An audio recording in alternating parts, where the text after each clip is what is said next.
Danas sam snimala šta sam ja to jela u toku jednog dana i recept za čokoladne mafine, vrlo jednostavan, vidjet ćete u nastavku.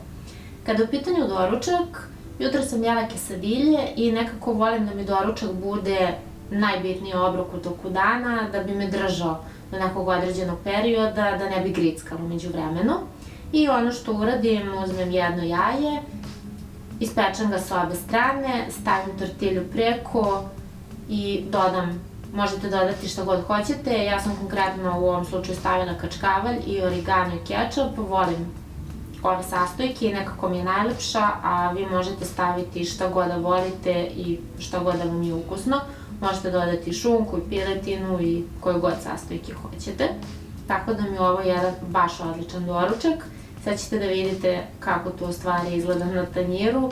Jedan baš ukusan obrok i mnogo ga volim. Vrlo često pravim ovu tortilju, moram da priznam.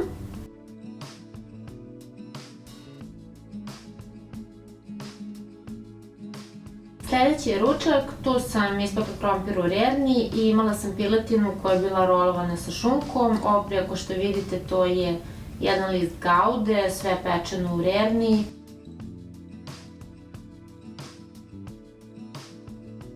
Ovo su ti mafini, sad ćete da vidite recept. Mnogo su ukusni, nije da se hvalim, ali zaista bespreterivani.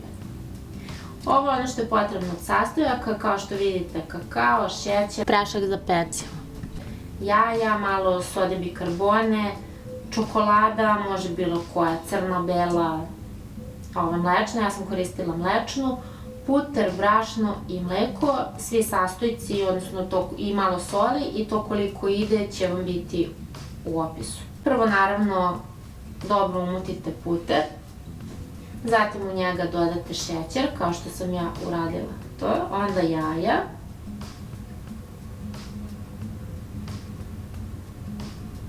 kada ste to umutili dodate kakao, prašak za pecivo i sodu bikarbone, vrlo malo, i dodajete postepeno brašno. Pošto će smesa biti vrlo gusta, dodajete mleko koliko vam treba da bude onako ni retko ni gusto, naravno čokolada, sve to dobro izmešate i stavite u kalupe. Ja sam pekla na oko 200 stepeni.